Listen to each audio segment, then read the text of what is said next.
What up, what up, what up, what up, what up? Chatbox, we back with another reaction. We still on the money tip, you feel me? I feel like y'all liked the last video. So the part two to the last reaction with the credit card game is gonna be dropping um tomorrow, either tomorrow or the day after tomorrow.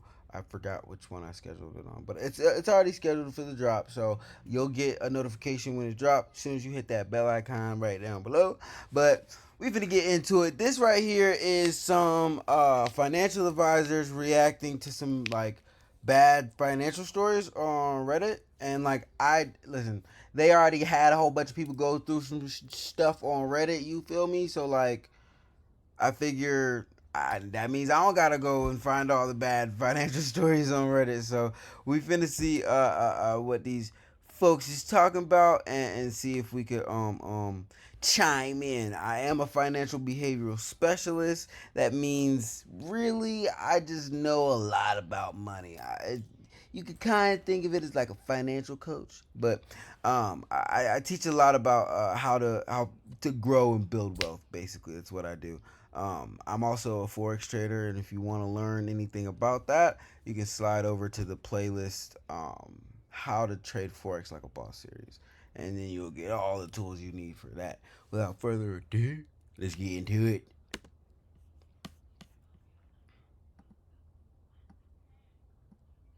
My cousin bought a camper. Went camping once and then decided camping wasn't for them. Rather than selling it, they decided to just stop making the payments and let the bank come and get it, which eventually they did. Yeah, so this is a common thread. I mean, shit.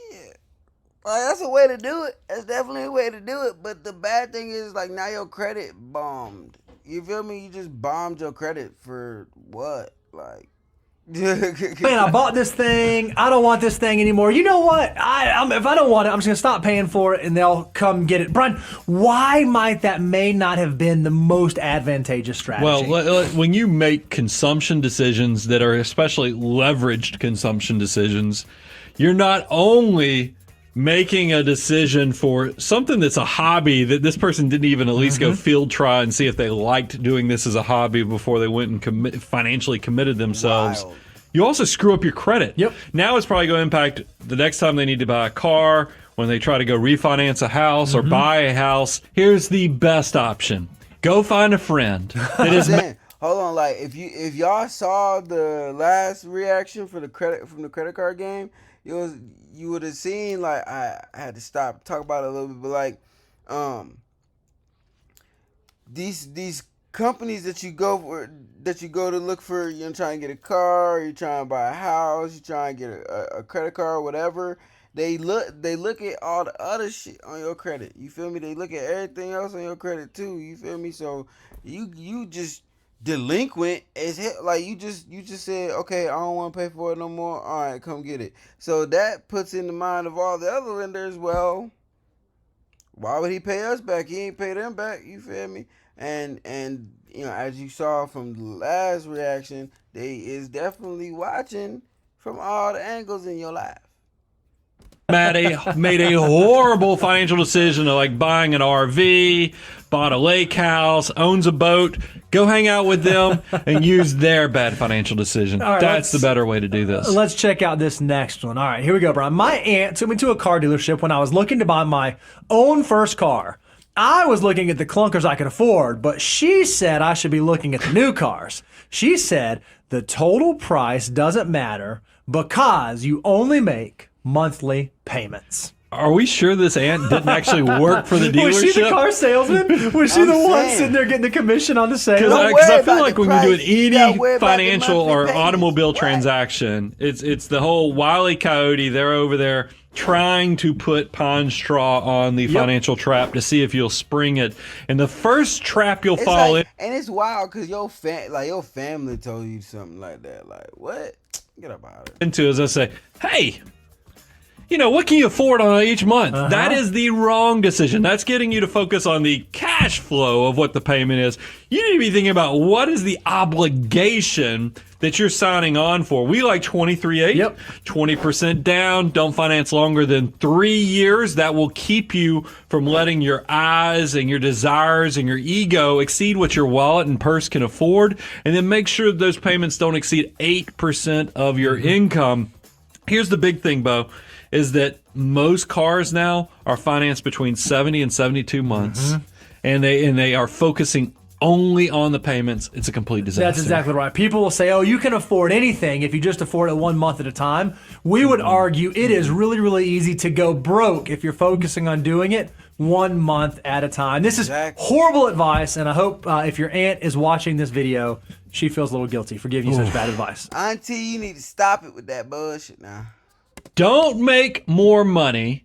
You'll go up a tax bracket and end up paying more taxes, so you'll end up making less overall. End quote. Holy cow. This isn't how taxes work, people. It is absolutely not how taxes work. No, taxes are relative. So if you make more money, you pay a little bit more taxes because you made a little bit more money. Taxes are all relative. Everybody pays a percentage. Now, of course, there's different percentages for different people based on, like, you know what I'm saying, like tax breaks and all that. But it's like, listen, broke people don't know much about taxes because they broke. They ain't got money to like, you understand what I'm saying? Like you end up learning more. Granted, like, that's not how it should be, but how it, you know, for the most part is most people don't learn about money for real until they get some. And then by the time they get some, well, the government's like, let me get that. You feel me? And it's like, that's why I'm doing this series, I'm doing this channel, I'm doing like all these other financial things behind it, because like my goal is to really try to push financial growth on like the next generation of people, because like I don't really see many like really big, I guess, hip influencers really talking about it like that. And it's like, I'm a rapper, you feel me? Like, and I be talking about like not all the time the safest of content, you feel me? But at the same time, I have a really good understanding in finance and you know how all that works. You know what I mean? So Work, Brian. This is a mathematical flaw here that's just hugely inaccurate. Well, it's the literally tax tail wagging the dog. I want you to become the best version of yourself financially. And if you're worried about making more money because of taxes, then you're not thinking big enough. We live in a progressive tax system. And so what this means is that just because you go into the next tax bracket, it does not mean that all of your income is taxed at that bracket. So if you made $100 and it was taxed at 20%, and then you make $110, it's not like all $110 would be taxed at the next tax bracket. Only the additional marginal money would be taxed at the higher bracket. So all else equal, if you are making more money, even if you're moving into higher tax brackets, you are still netting more money. This is a mathematical flaw and it is inaccurate. yeah, I'm saying making more money means making more money. It's like that's like that. I don't know where that person's logic came in from. By the way, I'm gonna do this one in a 2-part video as well. So like, drop a like if you enjoy it and you really want me to drop the second part. But like, yeah, no. Like, to go back on the point that I was making before, it's like a lot of people don't have that much money, so like they're taxed at probably the same rate their whole life. You know what I mean? Others, they go up, move in a tax bracket. They might come up on a business. Their business getting, you know, making more profits. They got a financial advisor in house, and you know what I'm saying. They got you know, auditors on point here and there, and that's what brings out the knowledge in a lot of cases of regular everyday people coming up and getting money. That was what brings out, okay, so you need to mark this off, you need to mark this off, you need to mark this off, because, you know what I'm saying, that's a deductible, we try and get deductions, we try and get tax deductions, you feel me? And it's more so in people that have a lot of money that they have the ability to do a whole bunch of deductions. So that's why people think, oh yeah, like the rich don't pay taxes. No, because they know how to pay taxes the right way. In all honesty, so Don't fall prey to this flawed thinking. A friend's family taught them to take out as many store cards and credit cards as they could. And as long as the minimum was paid, they'd be able to live a luxurious lifestyle. Gracious. They were almost $100,000 in debt when they finally told me, from dozens of cards and interest, car loan, etc. Then did not want to discuss it further after I offered advice, like a lawyer or counseling. It's simply how their parents lived. Live off of credit far beyond your means. I could not live with that stress. It's so normal for some people, though. I think Pew would be amazing. I swear it is, bro. I hate when people call me about bills, dog. That's like one of my number one pet peeves, bro. That's why I don't really like taking loans from people or nothing like that. Like, cause even though I owe you money, when you call me like, let me get my money, it's gonna piss me off. You know what I mean? Like I don't know. It's just like owing people things. I don't like that. It feels bad in my spirit. Like, and it irritates the hell out of me. I don't like that. I don't understand how people can just live like that. Like, yeah, I gotta pay this. Like, I already got a bunch of damn bills for shit that's like not like credit. Like shit, I gotta like pay for it to you. You know what I'm saying? Like rent, you know what I mean? Like lights, utilities, shit like that, you know what I mean? Like, why y'all want to build up these unnecessary ass bills? I don't know. People like they said, just living up out their means for some reason instead of doing the work. That's lazy as hell.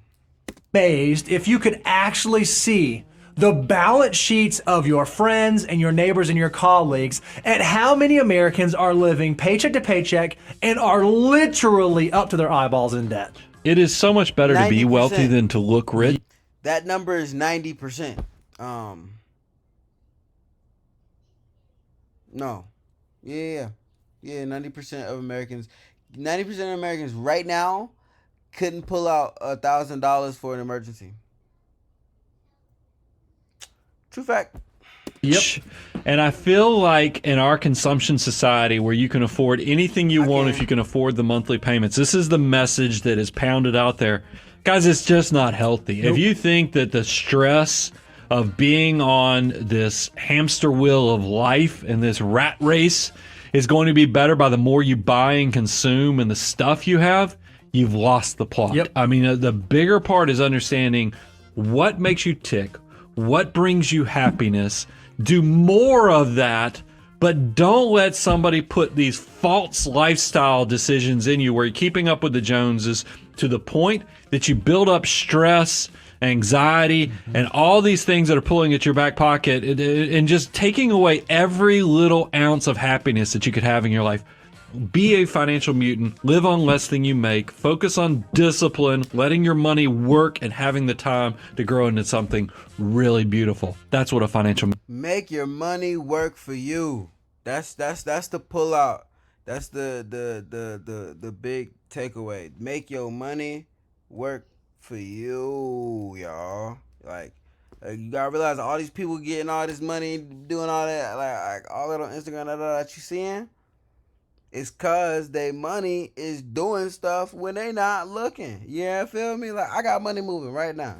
I'm shooting a video. I got money moving right now. You feel me? Like keep money gets bored. When your money get bored, and it's on I think rule number 2 or rule number one of the early rules on the 20 rules of money. Money gets bored. If your money is bored, it will leave you. So keep your money moving. Keep it stacking. You feel me? Find a way to keep it moving. You thinking to yourself right now, like, how do I make my money move? Well, there's a series on this channel that you're already on that'll teach you how to do it in one way. And then there's like 1,000, way more than it. It's like 100,000 other ways to do it that you can just search in the search bar. Make that money move, though. mutant does. I have seen two people who were previously lower/middle class suddenly come into a windfall. One was $5 million. The other was $10 million. That's big money. Both promptly began working hard to throw it away and learn that, yes, not only is it possible to blow that much money, but it doesn't take very long to do it either. See, I feel like, Brian, here's what happened. In this economy, nigga, blowing $5 million easy. And what blowing? I could think about it. I could listen. Look, what? $1 million on a house. I'm gonna probably get like 3 cars. That's gonna run up like almost another M.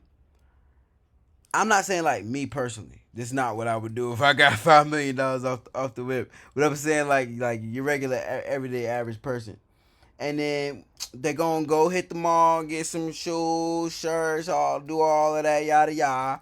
And while all of this is happening, they've been ordering food at like the whole time. You feel me? Like either going out to eat or just Uber eating it, and that's gonna run up in the background type. And this is like after 4 days of having the $1 million. You feel me? Like and like half it gone, just like that. You feel me? I know they disappeared that junk quick. Happen. A lot of people that grew up in our generation, right? A lot of people our age, they saw Brewster's Millions and they thought, oh, it must be hard. It must be really, really difficult to blow through money. If I get a windfall, maybe I sell a piece of land, maybe I get an inheritance, maybe it's 100,000, maybe it's 1,000,000, maybe it's 5 million, maybe it's 10 million. You would be amazed that bad financial decision making doesn't care how many zeros are at the end of the bank account. Even at those huge sums of money, Not at all. you can run out, you can overspend, you can blow literal once in a lifetime opportunities if you don't steward it well. I hope I say this right. Is And that I said, is anybody that come into something, the first thing that you should spend your money on is an investment. Oh my God, I'll stress this so hard. If you come into some crazy amount of money, it doesn't matter what amount it is. If it's a crazy amount of money to you, dog, invest it in something. Make your first purchase an investment, please. Please, I'm begging y'all. there's studies out there that show that people who've won the lottery have a higher likelihood of bankruptcy than people who don't win the lottery. And you're like, wait a minute. How's that even How possible? does somebody come into a large windfall of money and have a higher likelihood of failure? And guys, this is what you need to know. It's just Because money just emphasizes who you really are. People think that money changes people. It doesn't. Money doesn't change anybody. Money changes. Well, okay. Well, I'll say it again. Reword it. Money changes the people around you, and emphasizes who you really are. I'll say it one more time. Money changes the people around you, and emphasizes who you really are. So if you were bad with money while you were broke, you're gonna be terrible with that shit when you're rich. Like, yeah, that's all that is. just bro. not going to be what gives you fulfilling happiness that lasts a lifetime. What comes from that is knowing your why, know what makes you happy, knowing what actually brings great memories that blossom over time. And it's typically not the stuff, it's more of the experiences. And that's what I think people who come into windfalls without the depth of knowledge to know, how do you deal with money? How do you make your money work as hard, if not even harder than you do with your back, your brain, and your hands? People lose it. They think that it's all about the consumption. And I'm telling you, it's more about your army of dollar bills and then building your best financial life. When Bitcoin went through the roof, a friend of mine took about $10,000 out of his retirement account and invested in it. Since then, I've been watching him sink lower and lower into the ground, watching that money evaporate. His $10,000 is now $2,000 and he can't pull it out or he'll lose everything for good. Now, here's what I think. Dog, did he get in at 60K? What is wrong with you? This is why you need to go into the series on how to trade Forex like a boss. Because like it's Forex, but yeah, like if you learn how to trade Forex, you're gonna know how to trade cryptos, and you're also gonna know how to trade stocks. And like you're gonna know how to trade whatever financial market you want to know how to trade by going into the series. If that person had went into the series, they got in at wherever the hell they got in, because there's no, bro. I'm about to check BTC's price right now.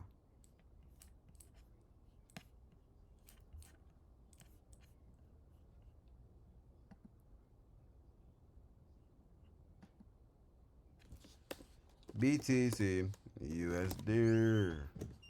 Close my door, little one.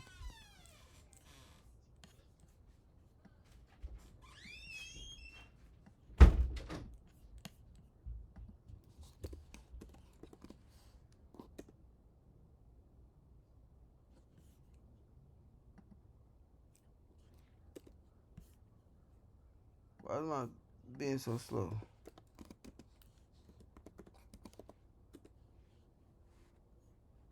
Yeah. We're chilling at 69K. When did you get in? Well, I mean, granted, the way when this video was shot, we were probably sitting more towards. Hold on, let me go back to my chart. BTC USD. My 4-hour chart. Trying to find a Skaluli. About 9 months ago. Oh yeah. Well, see, hey, listen. The thing is, if his 10K was sitting at 2K, he was in about 8 bands in drawdown. Depending on how he invested it, if it was like a real broker or like Cash App or something like that, depending on how he invested it, he probably up, right? He probably mad up right now, because I think price was sitting around like 48K around there. We're sitting there almost 70K right now. So like, I mean, if he held and didn't fold, 40K, I wouldn't call it that terrible of an entry for real. I mean, like, just in the grand scheme of everything, like, if you got entries at 40K chilling, like, let them chill, you know what I mean? Like, I think is really, really interesting. I don't know the friend situation, but what I do know is that $10,000 investment, or I'm going to say that $10,000 speculation, must have been pretty severe relative to his entire financial picture, because as Bitcoin has gone down, and we see that now his value has lost 80% of its initial value, he's getting lower and lower and lower and lower. Not only did he rob from his future self by taking this money out of a retirement account, but he made a speculative investment that is clearly affecting every other aspect of his life. If you're going to do something like that, if you're going to speculate, you want to make sure you're doing that with vacation money, not with your eating money, not with the money. God, don't. I say it in the series. Don't invest what you're not willing to lose, what you can't afford to lose. Now, granted, I will say, when I first learned how to trade in this space, I didn't really have much, so I didn't really have much to lose at all. I didn't have anything to lose. I wasn't okay with losing anything. But it caused me to be in kind of an emotional rut in my trading at first. You know what I mean? Once I decided to step away a little bit, build up some money, come back, have money to actually, just risk, then I was able to see the charts clearly. You know what I mean? Because it's like, now it's more like, it's kind of gamifying it. It's a little bit gamifying it. What we're doing is very serious, but it is kind of gamifying a little bit, and that makes you able to do this better. You know what I mean? So, a little tidbit: don't invest nothing you ain't willing to lose, because you might lose it. Money that matters, and it sounds like this person, they're No such thing as a surefire trade. pulling money out of retirement, certainly got that backwards. Well, you said two important things there. Understanding the difference between speculating and investing. Speculating, look, if I'm bringing this back to real life, that's like fishing with for the big game. You go out there and you go deep sea fishing. You cast the reel out there. That's speculating. That's going out there and you're hunting for the big one big shot at a time. Investing needs to be a little bit more consistent, meaning that you're actually counting on, yes, you're going to go take some risk, but you're counting on getting a reward, a premium for putting that money. Yeah, I don't understand people that actually risk money speculating like that. Like, if you ain't never traded before, why the hell is you putting $10,000 on a trade? that's crazy as fuck. If you ain't never traded before, you just like throwing $10,000 in the trade, that you wildin'. You definitely wildin'. They making a point there, like investing is when you actually focused. You're understanding what's going on and why things are going on. You feel me? Like, if you just dropping random trades, you're a speculator. You need to stop. Out there for that to be successful. Do it like a commercial fisherman does. Throw a net in the water Love it. to capture as much as you can. And that's why we like index investing. Go and buying instead of trying to beat the market, you're just buying into the market in the ever expanding economy we talk about. And that's why Facts. If you want to invest really, really, really, really bad, but you don't want to learn all this complicated stuff I got to teach you, then, well, see, the thing is, I really simplified it in the How to Trade Forex Like a Boss series. So I made learning how to trade in financial markets kind of simple for y'all. But if you still don't want to do that, here's your sauce. Just invest in the S&P 500. You got to understand, America won't let that fall or fail again. So they will do as many bailouts as they need to keep those companies good. So the smart thing to do in this type of market economy with all these conditions we got going on in this day and age is to just slide about $300, if you can, $300 a month into the S&P 500, and you'll have like $250,000 in like 30 years. Yep, easy. I did the math for you. I did the math for you. Now, if you could do a little less, you could do about like $200 a month invested into the S&P. Over like 25 years, you'll still come up over $1 million. You'll still come up like 1.8, 1.9. You feel me? Sauce. You feel me? Like that's easy. That's easy. Half of y'all watching this probably make about $1,000 a week anyway, and you spending like $200 on food and shit. Fat back, big back. Yeah, I'm talking to you. Stop buying so much food and go invest a little bit. And if you like on the lower end of what you making, invest like $20, $30 a week or $20, $30 a month, and you'll still retire over a period of 25 to 30 years. You'll still retire with a hefty amount. You understand what I'm saying? Like, because they not gonna let the S&P fail. Sauce. All right, I'm about to go ahead and end this one. We're gonna do a part 2 of this video, just because this video getting a little bit on the longer side. But I mean, if y'all want me to do longer videos and just get it all in one congested little 45-minute hour long video, then let me know in the comments and I'll do that. You feel me? It's all really up to y'all. So drop a like, make sure you subscribe and hit that bell icon so you know when I drop the part 2 and when I'm dropping the rest of these reactions, because we finna keep I'm heavy hitting. I'm fully dedicated, and I'm giving y'all all these videos. I know I said I was supposed to be starting to drop more videos before, but like I'm really locked in. I promise y'all locked in. All right. I love y'all. Make sure you're kind to somebody today. I'm gonna catch y'all on the next one.